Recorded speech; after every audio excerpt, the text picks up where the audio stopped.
नमस्कार, मैं समर के मुखर्जी और आप देख रहे हैं डीजी फिल्मिंग। आज बात करेंगे सिनेमैटिक बी रोल की। इसमें बताया जाएगा कि सिनेमैटिक बी रोल के जरिए आप किसी साधारण फिल्म को भी कैसे असाधारण या इम्प्रेसिव बना सकते हैं। देखिए, बी रोल का बहुत ज़्यादा महत्व है। आपको उसके लिए जानना जरूरी है कि ये बी रोल होता क्या है, बी रोल का यूज़ कहाँ किया जाता है, कब किया जाता है और क्यों किया जाता है। आइए एक एक करके समझते हैं। सबसे पहले हम जानेंगे ए रोल क्या है। A roll is the main story और द मेन सब्जेक्ट। देखिए, ए रोल जो होता है आपके कहानी का मुख्य विषय होता है। जब आप मान के चलिए दो लोगों के बीच में कोई डायलॉग्स हो रहे हैं, उसको अगर किसी कैमरे के द्वारा आप लॉन्ग शॉट, मिड शॉट या क्लोजअप या ओवर द शोल्डर शॉट के जरिए आप शूट कर रहे हैं, तो ये सारे शॉट्स ए रोल के अंतर्गत आते हैं।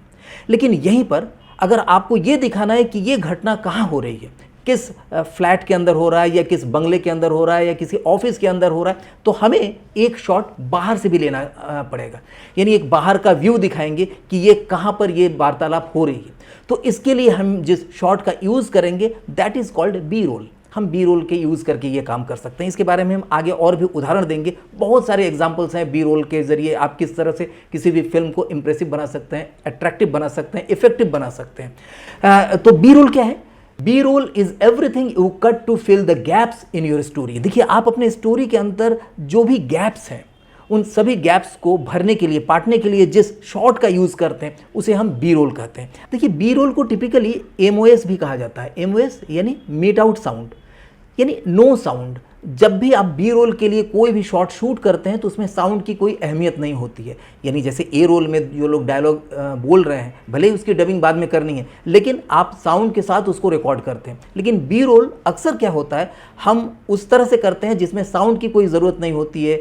यानी जैसे किसी चीज़ का क्लोजअप आपने ले लिया, कहीं बाहर का सीन है जो आपको अपने कहानी में मुख्य विषय पर आपको डालना है, तो ऐसे में आप सिर्फ कैमरा लेकर जाएंगे, साउंड डिपार्टमेंट की कोई काम नहीं है, आप सिर्फ शॉट लेके आ जाइए। तो ये सारे शॉट्स जो होते हैं बी रोल के अंतर्गत आते हैं। देखिए, अब हम जानते हैं why and when B roll. देखिए, बी रोल को समझने के लिए आपको ये जानना होगा कि बी रोल वास्तव में काम क्या करता है। B roll can hide mistakes और jump cuts in the A roll. आप उस फिल्म को, उस विषय को, उस सब्जेक्ट को, उस सीन को और ज़्यादा प्रभावी ढंग से दर्शकों के दिमाग में घुसाने के लिए, दर्शकों के दिमाग में लाने के लिए भी बी रोल का यूज़ कर सकते हैं। आइए जानते हैं कहाँ कहाँ पर हम यूज़ कर सकते हैं और उसका एग्जाम्पल देकर मैं आपको समझाऊंगा। तो चलिए सबसे पहले स्टार्ट करते हैं। इसका पहला जो क्वालिटी है वो है एनहेंस योर स्टोरी। देखिए, जैसे मैंने पहले कहा था कि बी रोल का यूज़ किसी भी स्टोरी को एनहेंस करने के लिए होता है, यानी उसे बढ़ा चढ़ा कर दिखाने के लिए होता है, यानी उसको और इम्प्रेसिव तरीके से दर्शकों के माइंड में ले जाने के लिए होता है। कैसे? एग्जाम्पल के रूप में समझते हैं। जैसे मान के चलिए कोई सीन है जहाँ पर हमको ये दिखाना है कि लंदन में किसी घर के अंदर कुछ लोग आपस में पार्टी कर रहे हैं और वहाँ डांस भी हो रहा है, ऐसा कुछ दिखा रहे हैं। तो हमारे पास दो उपाय हैं। एक तो हम सीधे उस कमरे में जा रहे हैं, उस घर के अंदर जा रहे हैं जहाँ पार्टी हो रही है, और नीचे लिख के देते हैं लंदन, या उस जिसका घर है उसके घर का नाम और ब्रैकेट में लंदन लिख दिए, तो आप दिखा सकते हैं। दूसरा उपाय है कि मैं एक एरियल शॉट लूँ, उसको अलग से बी रोल के रूप में शूट करूँ और एडिटिंग में सबसे पहले एक शॉट दिखाते हैं लंदन शहर का, और उसमें हम वो पोर्शन दिखाते हैं जिसे लोग देखते ही पहचान जाए कि अरे ये तो लंदन का दृश्य है, यानी लंदन ब्रिज को हमने दिखा दिया। और उसके बाद कट टू हम घर के अंदर का सीन दिखा रहे हैं, तो आपको कुछ भी लिखने की ज़रूरत नहीं है, लोगों को समझ में आ जाएगा कि लंदन का दृश्य है। ये जो हमने बी रोल बताया, ये आपकी स्टोरी को इन्हेंस किया। इन्हेंस करने का मतलब है एक तो रिच किया, लोगों को लगेगा कि भाई लंदन के सीन को भी दिखाया गया है यहाँ पर, यानी इसको अलग से शूट किया गया है। भले ही आप स्टॉक फुटेज क्यों ना लिए हो, लेकिन लोगों के दिमाग में आएगा और आपकी फिल्म थोड़ा रिच होगा, इन्हेंस होगा, लोगों को समझ में आसानी से आ जाएगा। तो इस तरह के बहुत सारे इन्हेंसमेंट है। जैसे मान के चलिए कि किसी ने बंदूक निकाला और किसी के ऊपर फायर कर दी, तो ये नॉर्मली लॉन्ग शॉट में, मिड शॉट में आप ले सकते हैं। लेकिन यहीं पर अगर आप दिखाते हैं कि हाथ में गन को लेता है, यानी रिवॉल्वर लेता है, उसके अंदर गोलियां भरता है और उसका क्लोज शॉट अलग से लेता है, तो ये पोर्शन डायलॉग्स के अंदर आपने कहीं दिखाया, तो दैट इज़ बी रोल, यानी इसको अलग से आपने कर दिया। या गन को लेकर के एक दूसरे के पास कर रहे हैं, तो पास करते समय दो चीज़ हो सकता है। लॉन्ग शॉट में आपने दिखाया कि टेबल के दोनों तरफ दो लोग बैठे हुए हैं और गन को पास कर दी, लेकिन यहीं पर अगर एक टॉप शॉट दिखा रहे हैं कि जिसमें टेबल के ऊपर कैमरे के जो फ्रेम है उसमें गन पहले इन करता है फिर आउट हो जाता है, तो ऐसे में आपको जो शॉट लेना पड़ेगा ये बी रोल का शॉट है। तो ये क्या करेगा, आपकी फिल्म को और इन्हेंस कर देगा।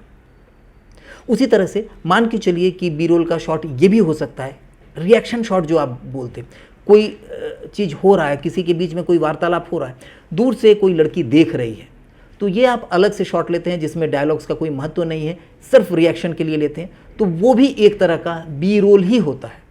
लेकिन नॉर्मली बी रोल उसको कहते हैं जब स्टोरी के साथ कोई भी लेना देना न हो और अलग से आपने शॉट लिया हो। तो ऐसे में जो शॉट लिए जाते हैं विदाउट म्यूज़िक, विदाउट साउंड या बिना किसी वार्तालाप के, किसी डायलॉग्स के, तो ऐसे में जो शॉट लिए जाते हैं उसे हम बी रोल का स्टॉक शॉट कहते हैं। इसे हम एडिटर को देते हैं ताकि वो अच्छे ढंग से इसका यूज़ करके, लगा करके इसे सही जगह पर एडिट करके आपके सामने ला सके और कहानी को और मजबूती प्रदान कर सके।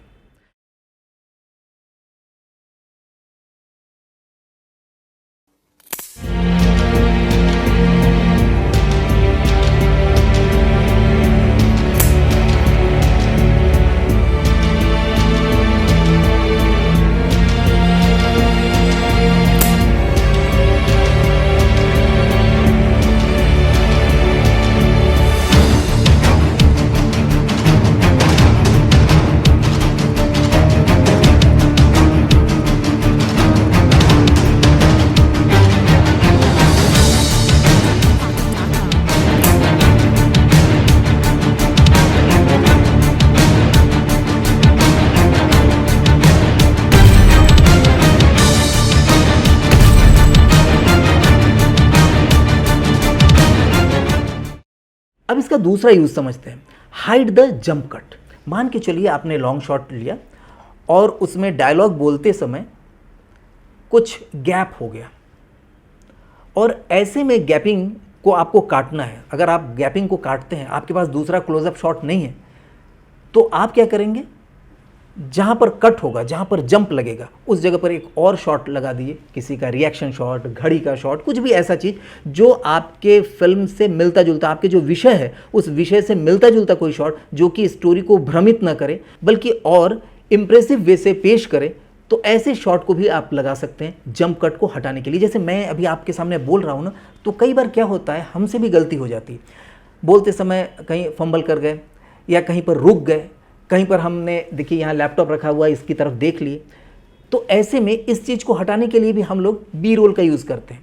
आपने कई बार नोटिस किया होगा कि अलग से बी रोल दिया गया है, कई बार देने की ज़रूरत नहीं पड़ती है लेकिन मजबूरी होती है क्योंकि एक ही शॉट हमने लिया, अलग अलग, अगर जैसे हम आपसे बात कर रहे हैं, इसके बाद हमने अपना क्लोजअप भी कर लिया या दो कैमरा लगा दिए, तब तो आप मिड शॉट क्लोजअप कर थ्रू आप जंप कट को हटा सकते हैं। लेकिन जब एक ही शॉट है, आपने एक ही शॉट एक ही बार में पूरा लिए हैं और उसमें कहीं पर जंप कट आ गया, यानी कट करने की ज़रूरत पड़ गई, तो वहाँ पर आप बी रोल का यूज़ करेंगे। यानी हम जो बात कर रहे हैं उससे रिलेटेड कोई दूसरी चीज़ रिलेटेड होना चाहिए, दूसरा शॉट हमने डाल दिया, कोई स्टॉक फुटेज डाल दिया, कुछ भी डाल दिया, तो यहाँ पर भी हम जंप कट को हटा सकते हैं और बी रोल का बेहतर यूज़ कर सकते हैं। तीसरा, हाइड द मिस्टेक। देखिए, हम कोई भी मिस्टेक हो जाता है, आपने शॉट लिया और कहीं पीछे एक झटके के लिए कोई आदमी पास हो जाता है या कोई शैडो आ जाता है या कोई लाइट जल के बुझ जाता है, कुछ भी ऐसा हो जाता है। शूटिंग के समय आपने ध्यान नहीं दिया, लेकिन एडिटिंग के समय आपको लगा अरे रे तो गलत हो गया, इस जगह पर ये 2 सेकंड के लिए या 2 फ्रेम के लिए या 10 फ्रेम के लिए या 3 सेकंड के लिए कोई दिक्कत आ गई। ऐसे में भी हम स्टॉक फुटेज का यूज़ कर सकते हैं या फिर उससे रिलेटेड। इसीलिए कैमरामैन जो अच्छे होते हैं ना, जिस समय शूटिंग करते हैं, ए रोल करते हैं, उस समय वो काफ़ी हद तक बी रोल का कई तरह का शॉट यानी कटवेज लेकर के रख देता है और एडिटर को देने के लिए ये काम आता है कि एडिटर को अगर लगता है कि कहीं पर आपको क्लोजअप दिखाना है या कोई कट शॉट दिखाना है, कोई बी रोल का कोई शॉट ज़रूरत पड़ गया है या कोई मिस्टेक हो गया है, उसको हाइड करना है, कोई जंप कट को दूर करना है, तो ऐसे में उन कटवे शॉट्स का यूज़ करते हैं लोग। तो बी रोल को शूट करते समय आपको ध्यान रखना है, पहला नियम जो है कि इसको इन्हेंस करने के लिए रखिए। देखिए, जो आपका जंप कट है या मिस्टेक है, ये तो आपकी गलती है, उसे छिपाने के लिए आपने बी रोल को शूट करके रखा है, तो ये अच्छी बात है, ठीक है। लेकिन जब बड़े प्रोजेक्ट में जाएंगे तो गलती की संभावना, जंप कट की संभावना नहीं होती है। वहाँ पर जब बी रोल की शूटिंग की जाती है, सोच के किया जाता है कि इन जगह पर बी रोल का यूज़ करके हम अपनी फिल्म को इन्हेंस करेंगे, अपनी स्टोरी को बढ़ाएंगे और अपनी स्टोरी को बहुत ज़्यादा इंप्रेसिव वे से प्रस्तुत करेंगे। अब आते हैं how to shoot B roll, किस तरह से आप एक सिनेमैटिक बी रोल शूट करेंगे इसके बारे में समझते हैं। इसमें पहला नंबर है प्लान द शॉट स्पेसिफिकेशंस, यानी आपको जो शॉट आप लेंगे उसके स्पेसिफिकेशंस को पहले से ही प्लान कर लें। ये कब करते हैं? जब आपकी स्क्रिप्ट कंप्लीट हो जाए और शॉट डिवीज़न भी कंप्लीट हो जाए, यानी शॉट डिवीज़न तैयार हो रहा है उस दौरान भी कर सकते हैं, या शॉट डिवीज़न कंप्लीट हो गया उसके बाद आप कर सकते हैं प्लानिंग बी रोल का। बी रोल के लिए भी उतना ही मेहनत करिए जैसे ए रोल के लिए करते हैं। जैसे ए रोल में आप लिखते हैं ना कि यहाँ पर हम लॉन्ग शॉट लेंगे, ये लेंस लगाएंगे, यहाँ पर ये मूवमेंट देंगे, उसी तरह से बी रोल को अलग करिए और बी रोल को भी अलग से सीन वाइज लिखिए कि इस सीन में बी रोल के इतने सारे शॉट्स हैं जिसमें हमको जो शॉट लेना है वो किस ढंग से लेंगे, यानी उसके स्पेसिफिकेशंस को बताएंगे। तो स्पेसिफिकेशंस में मुख्य रूप से क्या होते हैं? वो है शॉट टाइप एंड डिस्क्रिप्शन, यानी शॉट का टाइप क्या है, क्लोज शॉट है, मिड शॉट है, लॉन्ग शॉट है, इस तरह का आपको देना पड़ेगा कि कौन कौन से शॉट्स आपको लेने हैं। दूसरा है कैमरा मूवमेंट। आपको कैमरा मूवमेंट के बारे में समझना होता है कि कैमरा मूव क्या करेंगे। अगर ये बी रोल का शॉट है तो वहाँ पर स्टैटिक रखेंगे, या आप मूवमेंट में देंगे, या आप लो एंगल पर लेंगे, या आप ग्राउंड लेवल पर कोई चीज़ शूट करेंगे। तो सारी चीज़ें आपको लिख करके रखना पड़ता है हर एक बी रोल के शॉट के लिए। तीसरा है आप फ्रेम रेट्स। देखिए, फ्रेम रेट्स को आपको जानना ज़रूरी है कि हर एक शॉट को आप किस फ्रेम रेट में आप बांधेंगे, कैसा फ्रेम रेट रखेंगे। क्या आप हाई स्पीड में लेंगे या स्लो स्पीड में देंगे, या इस तरह का काम कर सकते हैं कि आप काफ़ी फास्ट मोड में दिखाना है तो आपको हाई स्पीड नहीं करना पड़ेगा, लो स्पीड करना पड़ेगा। तो इसके लिए भी आप लिख कर रखेंगे कि यहाँ पर जो स्टॉक फुटेज लेंगे या बी रोल का फुटेज लेंगे वो हमको लो स्पीड में रखना है। आपको कैमरे का जो फ्रेम रेट्स है उसको आपको निश्चित करना पड़ेगा कि किस फ्रेम रेट्स के अंतर्गत हम आपका ये शूट करेंगे। नेक्स्ट है कैमरा एंड लेंसेज। आप कौन सा कैमरा यूज़ करेंगे इसको भी लिखना ज़रूरी है। कई बार क्या होता है, गोप्रो से आपको शूट करना है, क्योंकि हो सकता है बाइक के साथ आप ले रहे हैं या ऐसे जगह पर जहाँ पर बड़े कैमरा आप माउंट नहीं कर सकते हैं, वहाँ गोप्रो लगा सकते हैं या DSLR लगा रहे हैं, जबकि पूरी की पूरी फिल्म आप सिनेमा कैमरे से शूट कर रहे हैं। तो ऐसे में आप कैमरे का उल्लेख करिए। अगर वहाँ कोई स्पेसिफिक लेंस की ज़रूरत है तो लेंस का भी यूज़ करिए, उल्लेख करिए कि इस शॉट को हम ऐसे शूट करेंगे। देखिए, यहाँ पर जितने भी तरह के शॉट के प्रकार बता रहे हैं या कैमरा मूवमेंट बता रहे हैं या शटर स्पीड या शटर एंगल के बारे में कोई भी बात अगर हो रही है या शॉट के लेंथ के बारे में बात हो रहा है, अगर आपको समझ में नहीं आ रहा है तो आप हमारा जो DFM का कोर्स है, यानी डिजिटल फिल्म मेकिंग का ऑनलाइन कोर्स है, इसको कर सकते हैं। बहुत कुछ आपको मिलेगा, प्रैक्टिकल जानकारी मिलेगी, ताकि अगर आप फिल्म के क्षेत्र में, मूवी के क्षेत्र में या ऑडियो विजुअल के क्षेत्र में अगर आगे बढ़ना चाहते हैं और प्रोफेशनल वे से काम करना चाहते हैं तो आपको ये कोर्स ज़रूर करना चाहिए, मेरा ऐसा सुझाव है। एनीवे, अब हम आते हैं अपने दूसरे पॉइंट पर, यानी स्मार्ट वर्क। देखिए, आप जब बी रोल की शूटिंग करेंगे तो आपको काफ़ी स्मार्टली शूट करना पड़ेगा।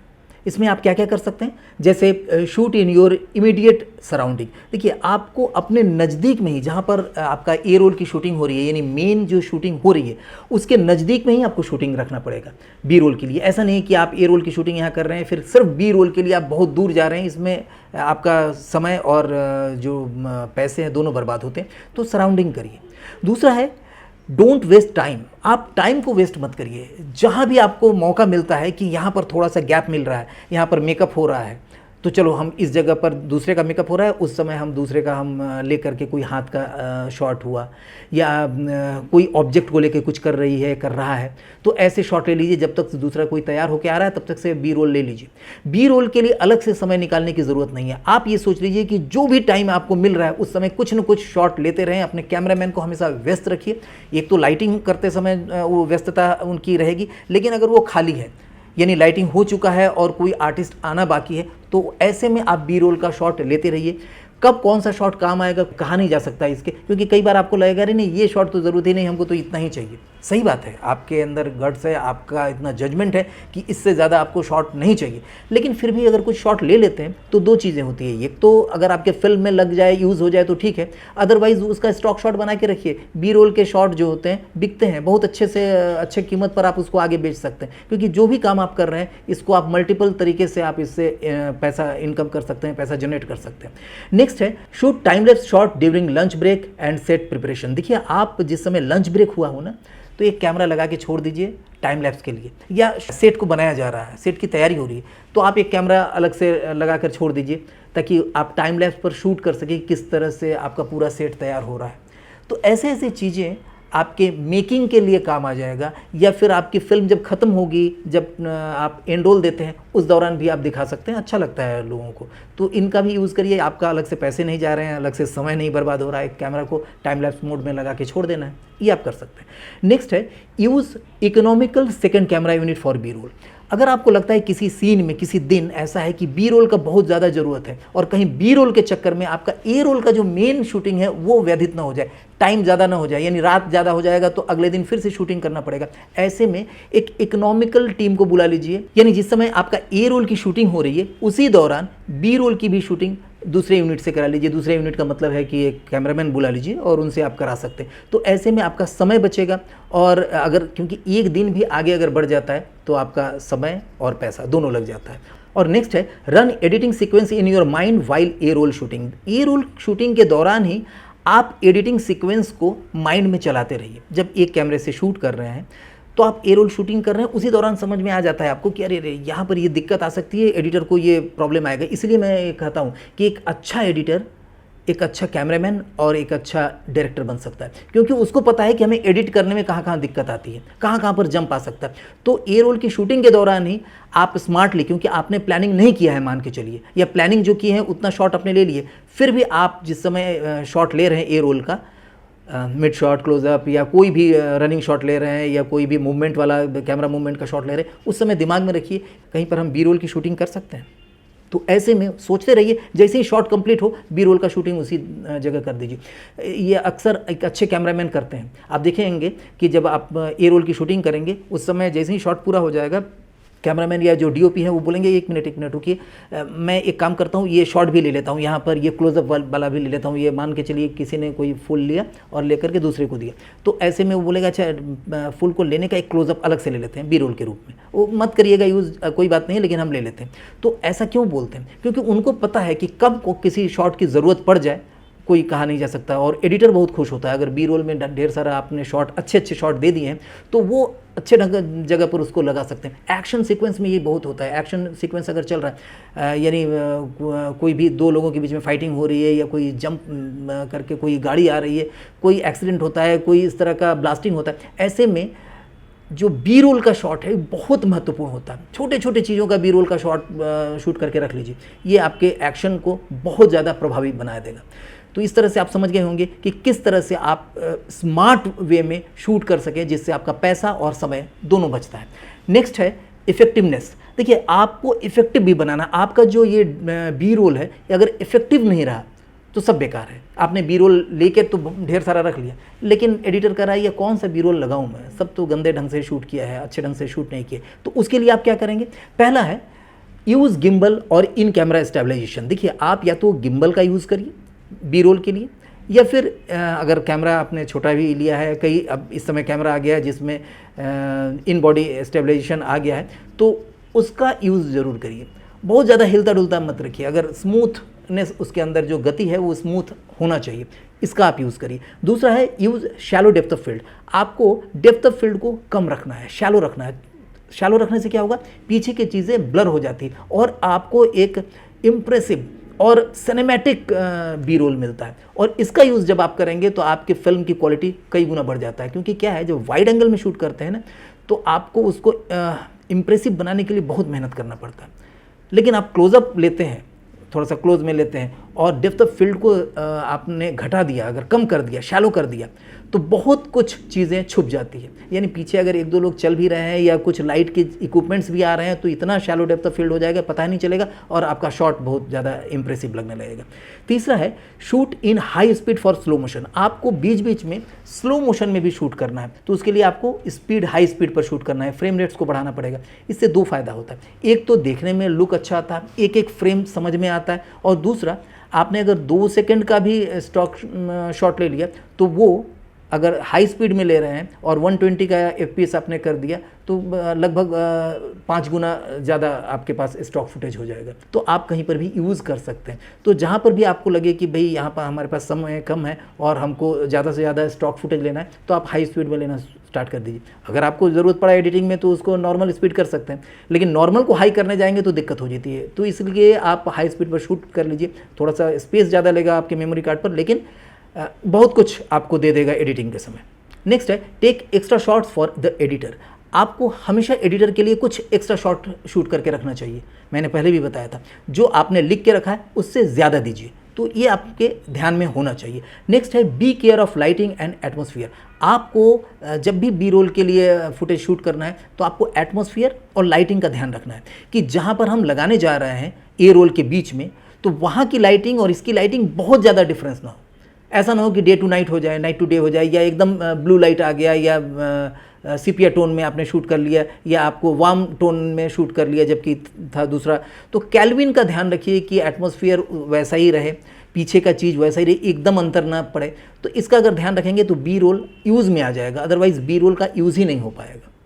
मेरे ख्याल से आपने आज बी रोल के बारे में काफ़ी जानकारी ले ली। अब अपना शॉर्ट फिल्म हो, म्यूज़िक वीडियो हो, एड फिल्म हो, किसी भी तरह का प्रोजेक्ट हो ऑडियो विजुअल, उसमें बी रोल का यूज़ ज़रूर करिए। और एक चीज़ मैं फिर से बताना चाहूँगा, आप हमारे किसी भी कोर्स को अगर ज्वाइन करते हैं तो इसमें इसी तरह से बहुत डिटेल में हर एक सब्जेक्ट को समझाया गया, हर एक टॉपिक को बताया गया और प्रैक्टिकल करा के दिखाया गया, ताकि आप आराम से समझें और आप अपने प्रोजेक्ट को बहुत ही रिच बना सकें। हमारी बुक जो है थिंक बिफोर सेइंग एक्शन, अगर आपने अभी तक नहीं खरीदी है, नहीं ली है, तो ज़रूर ले लीजिए, क्योंकि इस तरह का किताब आपको कहीं और नहीं मिलेगी, फ़िलहाल नहीं है। तो आप इसे ज़रूर लीजिए। और जिन लोगों ने इसे परचेज़ किया वो नीचे कमेंट बॉक्स में अपना एक्सपीरियंस लिख सकते हैं, ताकि दूसरे लोगों को भी इसका बेनिफिट मिले।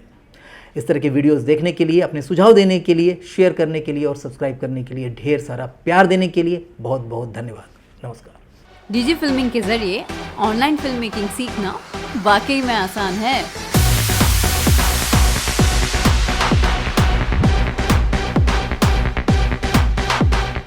स्क्रिप्टिंग एंड डायरेक्शन की प्रॉपर ट्रेनिंग के साथ सिनेमा कैमरा की भी कंप्लीट नॉलेज आपको यहाँ प्रैक्टिकल वे में दी जाती है।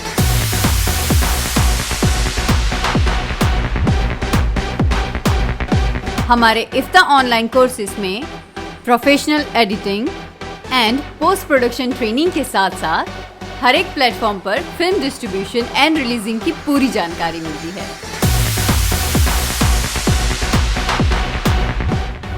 इफ्ता का online digital film making course उन सब के लिए है जो अपने इमेजिनेशंस को स्क्रीन पे लाने का सपना देखते हैं।